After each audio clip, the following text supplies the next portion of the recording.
कितना होपफुल हैं आप लोग, जो लोग ये देखे कि मजदूर बाहर आ गई? नहीं, होपफुल मतलब होपफुल नहीं होने की कोई बात ही नहीं है।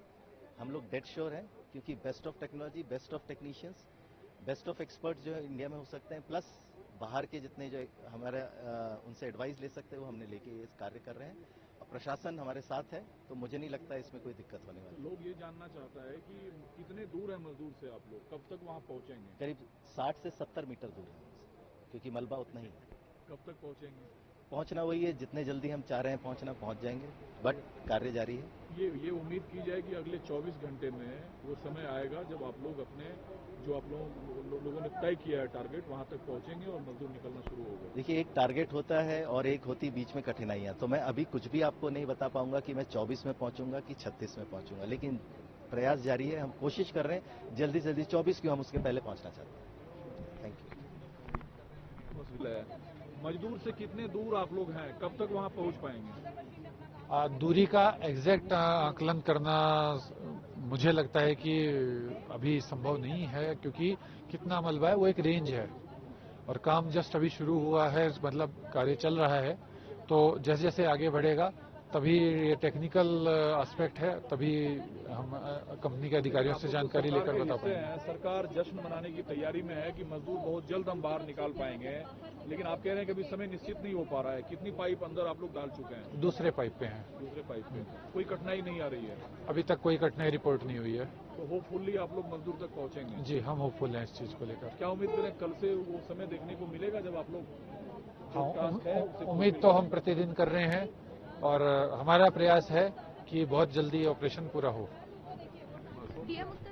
ऑब्जेक्ट क्या है यहाँ आने का? मेरा नाम सत्यनारायण आचार्य है, मैं डिस्ट्रिक्ट लेबर ऑफिसर हूँ, state labour department, government of Orissa. मेरे साथ मेरे कलीग में आए हैं असिस्टेंट लेबर ऑफिसर कुलदीप, और गवर्नमेंट ने हम लोगों को भेजा है कि हमारा उड़ीसा से 5 आदमी यहाँ फंसे पड़े हैं, तो उनका हालात पूछताछ करने के लिए और उनको सेफली रिपैट्रिएट करने के लिए हम आए हैं। तो यहाँ का एडमिनिस्ट्रेशन से हमको बहुत कोऑपरेशन मिला है।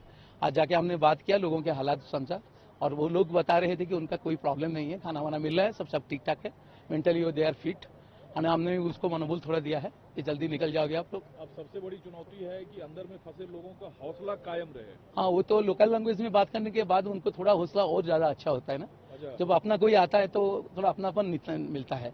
बाहर भी लोग बैठे हैं उड़िया लोग, वो तो बात करते रहते हैं, लेकिन हम लोग गवर्नमेंट की तरफ से आए हैं, हमारा गवर्नमेंट बहुत वरीड है लोगों के लिए, इसलिए स्पेशली हम लोगों को डेप्यूट किया गया है। तो अपने यहाँ के 5 लोगों से आपने बात की? हाँ, बाहर भी जो लोग थे 10-15, उनके से बात किया है। All fit, they don't have any problem, but हमने उनको ये अवेयर किया है कि हमारा गवर्नमेंट जो दे रहा है scheme, Orissa building construction worker welfare board की तरफ से, सारे कंस्ट्रक्शन वर्कर के लिए बहुत सारे स्कीम हमारे गवर्नमेंट ने दे रखा है। तो जो लोग रजिस्ट्रेशन नहीं किए हैं, हम लोग उसको इंश्योर करवाएंगे। लेकिन और अच्छा लगेगा उन 5 लोगों के परिजन को, वो उसको मैसेज, हाँ, क्या नाम है और कहाँ के रहने वाले हैं? वो मयूरभंज के 3 लोग हैं और नवरंगपुर जिला के 2 लोग हैं। उन लोगों का डिटेल्स हमने हमारा लेबर कमिश्नर सर को अभी दे दिया है और घर का एड्रेस भी दे दिया है, और हमारा लोकल ऑफिसर हैं वो उनको घर में मैसेज पहुंचा दिए हैं। उनका लेकर ही जाएंगे अब? इससे तो आए हैं, होप करके भगवान की दया से वही होगा। यहाँ तो एडमिनिस्ट्रेशन बहुत काम कर रहे हैं, हम भी काम कर रहे हैं, देखते हैं भगवान क्या करता है। Thank you. वो वहाँ पर जो इंजीनियर हैं और विशेषज्ञ हैं, सभी लोग काम कर रहे हैं। अभी 25 मीटर तक जो है वहाँ पर जो पाइप डालने का काम है वो पूरा हो चुका है, और बीच में चूंकि रॉक्स भी आ रही हैं, वहाँ पर आ रही है, लेकिन काम तेजी से चल रहा है। लगातार उस पर सब लोगों की नज़र भी बनी हुई है। माननीय प्रधानमंत्री जी भी लगातार उसकी समीक्षा कर रहे हैं, लगातार देख रहे हैं। हमारे भगवान से प्रार्थना करते हैं जल्दी से जल्दी जो है। आर्मी भी डिप्लॉय नहीं, अभी जो भी विशेषज्ञ लोग हैं, चूंकि NHI DCL उसकी कार्यदायी संस्था है और उसमें सभी प्रकार के जो भी विशेषज्ञ हैं सब अपनी सेवाएं दे रहे हैं। No. I'm working in India on another tunnel. All right. Okay. What have they told you so far? I'm still picking up the information at the moment, so I'm still picking up information at the moment. Okay. The rescue operation has come to a halt from the last 17 hours, which is a big time. Yeah, I've got no comment. I only came last night, so I think you better talk to Arvin or the people that are handling the operation. Are you really sure that this thing will be done Yeah, I think so. any time soon? Yeah, I think you better. It's been a long time. I This think. is the 7th day since the rescue operation. Yeah, started. I've just arrived, so I think you better. First he will better say talk. that's right. After Yeah, that, And you're coming from which country, sir? UK. UK? Yeah. please go. And what exactly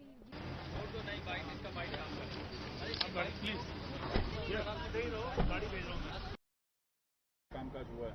देखिए, जो American auger machine है, Jack and rig जो machine है, वो बहुत highly advance machine है, जैसा कि बताया गया था, और अभी उसका काम भी फुल स्विंग पे चल रहा है। और अभी तक की जो लेटेस्ट अपडेट है वो ये है कि 4 पाइप्स जो है वो इंसर्ट किए जा चुके हैं और 5th की वेल्डिंग चालू है। तो इसी से हम कह सकते हैं कि ऑगर मशीन जो है अच्छे से काम कर रही है, सक्सेसफुली काम कर रही है।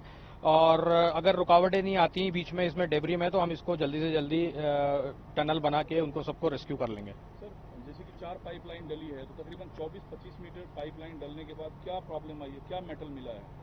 देखिए, अभी तक तो ऐसी कोई मेरे को कोई सूचना नहीं है कि कोई बहुत भारी अवरुद्ध हुआ हो, ऐसा कुछ नहीं है। मशीन अच्छे से चल रही है और अभी कुछ 25 मीटर के लगभग जो है पाइप्स बिछा दिए गए हैं और आगे की कार्रवाई गतिमान है। अभी आगे 5 मीटर पर क्या रुकावटें क्या आई है जिस वजह से काम? जी नहीं, अभी कोई रुकावटें नहीं आई है। 3 बजे कुछ ऐसा बताया गया था कि कुछ आगे कुछ बोल्डर आ गया है, तो बट उसको सबको रुकावटों को दूर कर लिया गया है और अभी मशीन चल रही है। काम चालू है बिल्कुल। तो अगर सर रेशियो देखा जाए, अगर 4 पाइपलाइन डली है, हमें 60 से 70 मीटर तक जाना है, तो 10 से 11 पाइप डलनी है, तो हम महज सिर्फ 5-6 पाइप दूर हैं जो फंसे मजदूर हैं उन तक पहुंचने में। देखिए, डेडलाइन जैसा कि मैंने बताया आपको, कुछ नहीं बोल सकते कि कब तक खत्म हो पाएगा, बट यही मैं वापस बोल रहा हूँ कि ऑपरेशन जो है टेक्निकल वर्कर्स हैं वो पूरे राउंड द क्लॉक बहुत मेहनत से काम कर रहे हैं और जल्दी इस ऑपरेशन को खत्म कर लिया जाएगा, टनल बिछा के, और सभी को रेस्क्यू किया जाएगा। 40 एनडीआरएफ की टीम आज ज्यादा सशक्त है और तैयारी में है, इससे ये पता चल पा रहा है कि एनडीआरएफ की टीम अब रेस्क्यू के लिए शाम तक तकरीबन अगर हम 10 पाइपलाइन डाल पाते हैं तो वो लोग जाएंगे रेस्क्यू के लिए। बिल्कुल, इनका जो है हम लोग एसडीआरएफ, एनडीआरएफ, पुलिस और फायर सर्विस का और मेडिकल वर्कर्स, इन सबका प्रॉपर कोऑर्डिनेशन में एक मॉक ड्रिल भी करवा रहे हैं अभी, और पुलिस सहायता केंद्र भी बनाया गया है यहाँ पे, ताकि जो है हम जब वो रेस्क्यू जो वर्कर्स हैं बाहर आए तो उनको किस तरह से जल्दी सुरक्षित स्थान पे, मेडिकल स्थान पे, उनको जो भी बेसिक जरूरतें हैं, मेडिकल जरूरतें हैं, तो उसको किस तरह से उनको जल्दी से जल्दी पहुंचाया जाए, उसकी हम मॉक ड्रिल करा रहे हैं अभी साथ में। सर, अगर शाम तक आप लोग या रात 10-11 बजे तक पाइपलाइन डाल देते हैं तो क्या मिडनाइट रेस्क्यू करेंगे या फिर अर्ली मॉर्निंग? देखिए, रेस्क्यू तो जिस वक्त भी हो जाएगा उसी वक्त करेंगे। बिल्कुल, हमारे पास we are running out of time, हम जितनी जल्दी हो सकेगा उतनी जल्दी करेंगे और सभी को सुरक्षित निकाला जाएगा। खबर ये आ रही है कि सीएम साहब खुद अपडेट ले रहे हैं मिनट टू मिनट, तो वो भी रेस्क्यू के वक्त यहाँ मौजूद रहेंगे? देखिए, इस बारे में मैं आपको नहीं बता सकता, बट हाँ, ये जो पूरा ऑपरेशन है माननीय मुख्यमंत्री जी के निर्देशानुसार और आदेशानुसार ही चल रहा है। वो उनकी संवेदनशीलता और वो पल अपडेट ले रहे हैं, वही जो है यहाँ पे उन्होंने भी बोला है कि यहाँ पे सभी को हमको विश्वास और संयम रखना है और सभी को ये विश्वास दिलाना है कि हम सभी को जो सुरक्षित लेके जाएंगे, उन्हीं के निर्देशन में काम चल रहा है और युद्ध स्तर पे काम चल रहा है। लेटेस्ट आप ये बता रहे हैं कि फुल स्विंग ड्रिलिंग का काम बिल्कुल चल रहा है। यस। और मिडनाइट काम रोका गया था, कुछ अवरुद्ध हुआ था, कुछ 3 बजे कुछ प्रॉब्लम्स आई थी, बट वो सब दूर कर ली गई हैं। इस तरह के हाई प्रेशर में काम कर रहे हैं जहाँ 1750 हॉर्स पावर की मशीन काम कर रही है, तो वो तो होगा, तो वो छोटी मोटी चीजें तो चलती रहेगी। उसका मतलब ये नहीं कि काम नहीं हो रहा और मशीन में कोई इनएफिशिएंसी। हम हमेशा बैकअप क्रिएट करने के लिए एक और मशीन रखते हैं। जब आपने देखा पहली थी, उसको हमने इसलिए चेंज किया कि उसकी करने की क्षमता कम थी, तो हमने दूसरी स्टेट ऑफ आर्ट में चाहिए। अब जो तीसरी आ रही वो भी सेम स्टेट ऑफ आर्ट की है, उसका ब्रांड डिफरेंट है और इसको हमने इंदौर से एयरलिफ्ट करा। सर, आज पूरे दिन में कितना मीटर ड्रिल हुआ है? कल रात को मैंने आपको बताया था 6 मीटर करीब ड्रिल हुआ था और 6 में से आप सुबह 9:30 बजे 22 मीटर बताया जा रहा था, उसके बाद अभी तक नहीं, उसके बाद आपने 12 बजे ये बताया था कि एक करके अगर आप सवाल पूछें तो मैं आराम से आपको जवाब देता हूँ। 22 मीटर और अभी शाम नहीं, मैंने पहले ही क्लैरिफाई किया कि सुबह मैंने 24 बोला था, अब मैं क्लैरिफाई कर रहा हूँ 22, क्योंकि 24 टोटल है, उसमें से 22 की खुदाई हो चुकी है। 2 मीटर इसलिए रखा जाता है कि जो 5वां पाइप है उसको हम जोड़ रहे हैं, अगर आप सारी अंदर कर देंगे तो उसमें जोड़ने की जगह नहीं है। सर, 5 घंटे में थोड़ा भी ड्रिल नहीं हुआ अभी? 5 घंटे में ड्रिल हुआ है। जैसे कि एक किसी भाई ने मेरे से पूछा कि क्या पत्थर आया था, तो इस तरह की चीजों को नेगोशिएट करने के लिए हम इंश्योर कर रहे हैं कि आगे के पत्थर को हटा दिया जाए और फिर से हमारी स्मूथ। आपने खुद कहा कि पहली मशीन में पहले काम किया, उसके बाद दूसरी मशीन लाई गई, अब ये तीसरी मशीन जो इंदौर से आ रही है, यानी कि कुछ ना कुछ तो गड़बड़ हो रही है, ऐसा कुछ माने क्या हम लोग? नहीं, ऐसी स्थिति है क्या? नहीं, मैंने अगेन बार आपको समझा रहा हूँ कि हम रिडंडेंसी क्रिएट करते हैं, हम बैकअप क्रिएट करते हैं ताकि काम निरंतर चला जाए। सर ये आप बैकअप पहले से क्यों नहीं तैयार करते? आप पहले से करके चलना चाहिए था। पहले एक मंगाई थी, 2 मंगा लेते आप। क्या हो गया आप दूसरी की? आपको जहाँ तक समझ में आ रहा है, ये जितनी भी मशीनें हैं, आपको लगता हो कि उत्तरकाशी में पड़ी है, देहरादून में नहीं। ये देश के हर भाग से मंगानी पड़ती है, सारी चीजें मोबिलाइज करना पड़ता है। अगर आप देख रहे होंगे इसको एयरलिफ्ट करा रहे हैं तो सेना से हमको मदद लेनी पड़ती है। ये बड़े बड़े ट्रक्स में, जैसे मैंने बताया, 25 टन की मशीन है। अगर हम किसी को भी बोलेंगे तो यहाँ अगर आप रोड से आप लेके आते हैं तो उसको 3 से 4 दिन लगेंगे। तो ये हम जितना हो सकता है एक साथ साइमल्टेनियसली करके, और उसके साथ जैसे मैंने पहले दिन बताया, यही हमारा प्लान नहीं है। प्लान बी, प्लान सी, सारे एक साथ हम प्लान। सी भी बता दीजिए sir. Sir, when will the drilling process start now since you have been negotiating with the shortly will start it. अभी हम उसको ब्रेक दे रहे थे। अभी आपको मैं यहाँ ब्रीफिंग देने के बाद में मैं जाके वही उसको मोबिलाइज।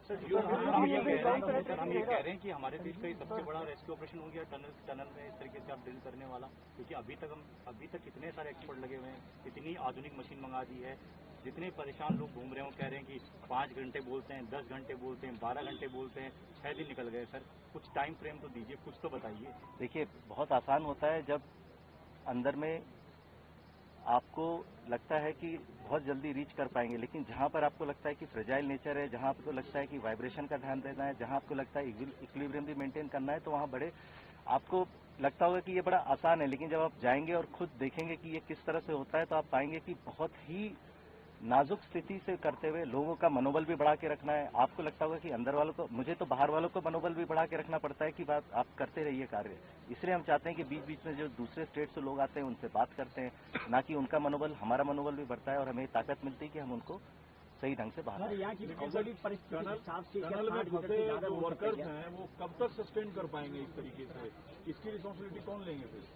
देखिए, जहां तक सस्टेनेंस की बात है, अगर आप किसी को बिना खाना दिए भी रखें तो 6 दिन रह सकता है, ठीक है, this is a biological fact. लेकिन यहाँ पर उनको खाना, पानी, मानसिक संतुलन, सारी चीज ठीक है। तो हमें उम्मीद है कि वो ठीक ठाक है। निरंतर उनसे बात हो रही है। अभी प्रशासन की तरफ से डॉक्टर आ गए हैं, साइकोलॉजिकली उनसे जो वार्तालाप करने की कोशिश की जा रही है, उनको बताया जा रहा है कि क्या हम आपके लिए प्रयास कर रहे हैं। तो वो सारे ठीक है, ना कि फिजिकल बल्कि मेंटल स्थिति। हाँ जी बताइए सर। 9:30 बजे आपने परिस्थिति 9:30 आपने ज्यादा भी हो सकता है क्या जो रुकावट आई?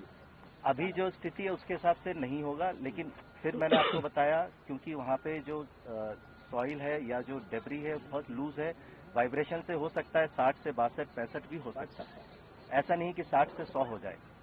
सर हम उम्मीद नहीं करते हैं वैसा होना चाहिए। आपने सुबह 9:30 बजे का सर बोला 24 फिगर, 9:30 से अभी 4:30 मतलब 5 बजने और इस दौरान क्या क्या हुआ उसको थोड़ा ब्रीफ करिए। मेरे ख्याल से इसका आंसर मैं पहले दे चुका हूँ, बार बार मैं रिपोर्ट नहीं कर रहा। International tunnel and underground space association है, ये कह रहा है कि हमने रिक्वेस्ट किया है जो इंडिया के बचाव दल हैं कि हम असिस्टेंस देने को तैयार हैं। अगर इतना क्रिटिकल है तो आप लोग क्यों नहीं हेल्प ले रहे हैं? ये अभी जो आपने बात की है मेरे जानकारी में नहीं। सर जियोफिजिक्स की टीम और उसके अलावा जो बाकी टीम्स है, क्या उनकी क्या इसमें भूमिका है, और क्या आप बाहर से भी कोई एडिट देख रहे हैं, तलाश रहे हैं कि वहां से पैरेलल एक्सेस के तौर पर रास्ता बनाया जा सके? आपने जो ये सवाल पूछा, बिल्कुल ये इनके जवाब का, जो इनने सवाल पूछा था उसका जवाब देता है। जो प्लान सी की बात कर रहे हैं, तो अगर आप अभी आपने देखा होगा हमारी सर्वे टीम गई हुई पूरा सर्वे करके आ रही है, कहाँ से लीस्ट मिनिमम जगह से वहाँ पे पहले हॉरिजॉन्टल और फिर वर्टिकल आए या वर्टिकल आए कैसे कर सकते हैं, वो ऑलरेडी सर्वे कर रही है। उसका जैसे ही डेटा आएगा तो हम उस पर भी कार्य पैरेलल करेंगे। जो आइडिया सर ये सर्वे जो आप आज करा रहे हैं 6 दिन बाद, आपको नहीं लगता बहुत जल्दी करा रहे हैं आप? ये सर्वे हम इसलिए करा रहे हैं क्योंकि हमें लगा कि जो 60 मीटर है उसको हम नेगोशिएट कर लेंगे। और ये सर्वे जहाँ तक कि आप पहले सुन लीजिए, मेरा जवाब सुन लीजिए। इसके पहले भी सर्वे हुआ, तब हमने पाया कि जो मैक्सिमम जो विड्थ था उसका 103 मीटर है, और 103 मीटर अगर आप वर्टिकल ड्रिल करेंगे अभी भी वो खतरा है। लेकिन जब हम इससे कामयाब अगर लग रहा है कि अगर नहीं हो पाएंगे तो हम वो भी स्थिति को देख ले रहे हैं कि 103 अगर वर्टिकल आते हैं तो फिर ऐसा ना हो कि वो मलबा ऊपर से गिर के जहाँ पे मलबा नहीं वहाँ पर भी फैल सके।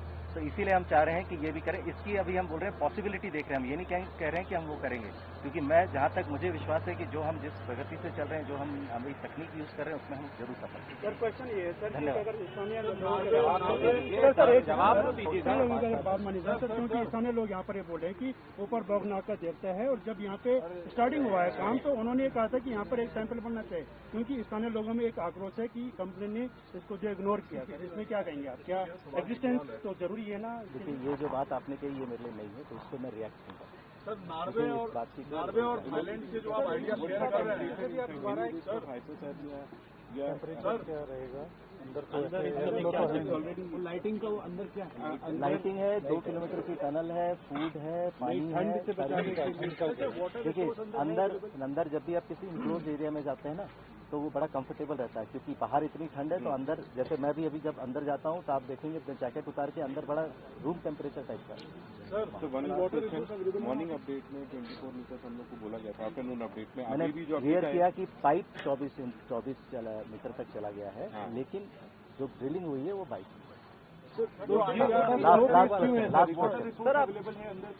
Already water resources. हाँ, वो सारा हम यहाँ से पुश करके जो हमने बताया, हमारे जो पाइप है 4 इंच वाले, उसके हम ऑलरेडी उसको पहुँचा।